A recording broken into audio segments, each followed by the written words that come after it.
The Israel Lobby and U.S. Foreign Policy is a book about how the Israel lobby influenced the U.S. foreign politics in directions that are not in the interest of the U.S. It was written by John Mearsheimer and Stephen Walt in 2007. American presidential candidates disagree on certain features like healthcare, abortion, education, and so on, but they show little disagreements regarding Israel. The reason lies in the political power of the Israel lobby. The Israel lobby is defined by John Mearsheimer and Stephen Walt as a loose coalition of individuals and organizations that actively works to move U.S. foreign policy in a pro-Israel direction. The various groups that make up the lobby do not agree on every issue, although they share the desire to promote a special relationship between the United States and Israel. The key arguments that the authors are defending is that Israel interests are not the U.S. interests, and that the U.S. should treat Israel as any other allied country. The authors don't question the legitimacy of Israel. In fact, they think that Israel has the right to exist as a Jewish state. They also highlight that anti-Semitic claims are what make the conversation about the Israel lobby difficult. The U.S.-Israeli relations had worn by the late 50s under the Kennedy administration that made the first tangible U.S. commitment to Israel's military security. In the 80s, under Reagan administration, the Israel and U.S. military tide were upgraded. Israel was seen as an anti-Soviet strategic consensus in the Middle East. After September 11, another argument was given to justify the U.S. special relationship with Israel, which is being partners against terror. In fact, AIPAC 2002 annual conference was America and Israel Standing Against Terror. To explain Israel's favored position, we have to take a look at the amount of aid it has received from America's taxpayers. In 2005, $154 billion of U.S. economic and military assistance were granted to Israel. This aid does not require Israel to account for how it is spent because it is a direct lump sum cash transfer, which makes it impossible for the U.S. to prevent its subsidies from being used for purposes that it opposes. Israel is not a poor country, and Americans' aid to it is not based on need.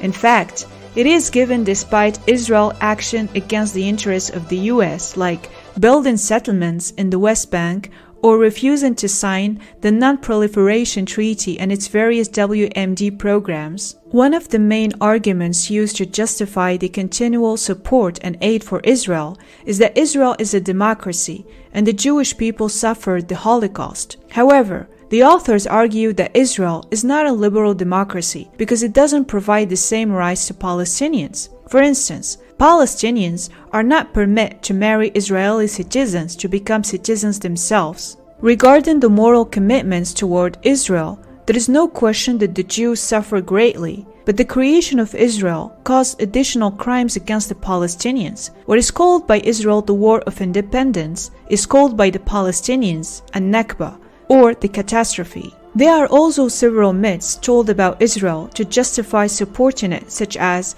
Israelis are always seeking peace, but not the Arabs. This myth buries historical facts such as the Six-Day War when Transjordan lost the West Bank to Israel and became Jordan. Another myth that is told about Israel is that the failure of the Oslo peace process is due to Arafat's rejection. The truth is, Israel was going to keep control over the West Bank, the Jordan River Valley, which is 10%, the razor-thin and certain Arab neighborhoods in East Jerusalem. Adding to all of that, Israel's policy and actions are God's will. The Israel lobby is efficient because American Jews are well educated and wealthy, which is not the case for Arabs because their immigration is recent to the United States, and their first-generation immigrants are less affluent. Besides, Arab Americans come from a variety of countries. Some of them are Christians, others are Muslims, and they lack a unified voice on Middle East issues. They are usually viewed as aliens, whereas the Israelis are described as close to the Americans. Another main reason why the Israel lobby, such as AIPAC, doesn't have any real opponent is that it is a manifestation of real political engagement of American citizens, and it did appear as a legitimate form of political activity, whereas a lobby like the Arab oil producers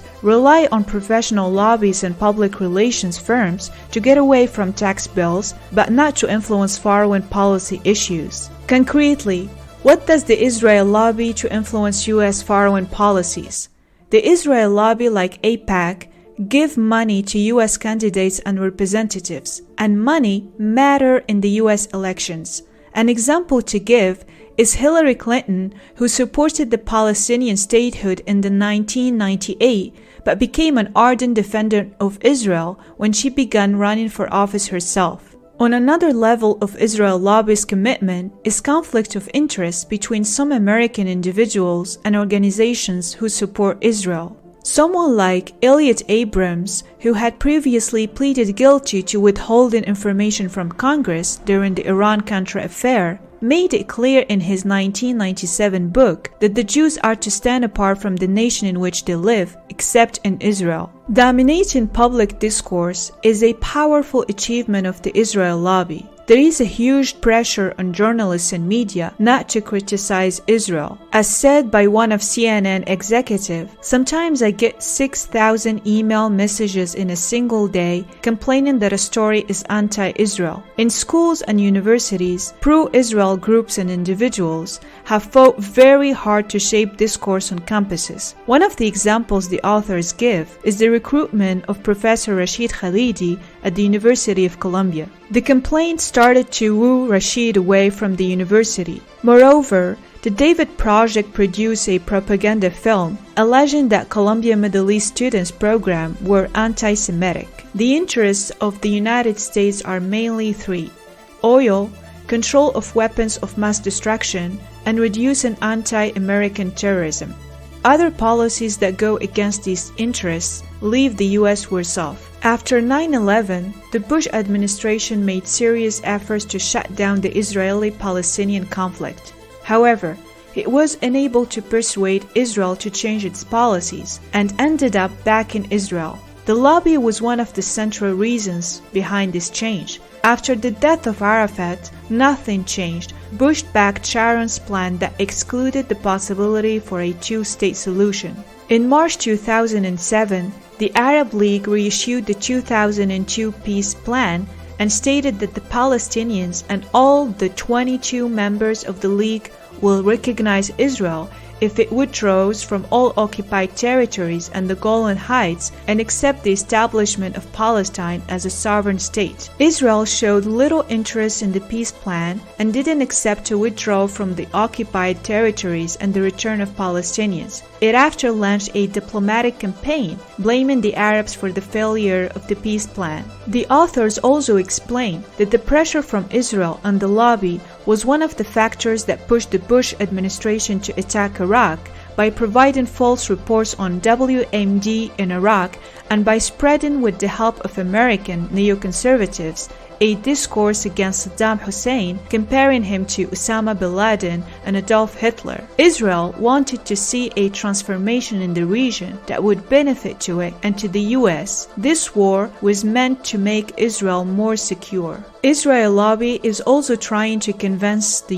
U.S. to treat Syria as a threat. Israel has no interest to give back the Golan Heights, even if Syria normalizes its relationship with it. The same pressure on the American government to deal with Iraq was made about Syria. Claims like Syria is a threat now to Israel and the US in the Middle East, that it has WMD, or that it is hiding Saddam Hussein's WMD. The facts are that Syria provided the US secret information about Al-Qaeda in several occasions. Although Bush has not taken serious measures to topple Syria's president, the Israel lobby has pushed him to be more confrontational with Syria. In the case of Iran, President Khatami made it clear that he wants a good relationship with the US. However, the neoconservatives oppose the idea of normalization with Iran. These Iranian intentions were happening during March 2003, when the US was appearing victorious in Iraq, and when Iran seemed to be in a weak place.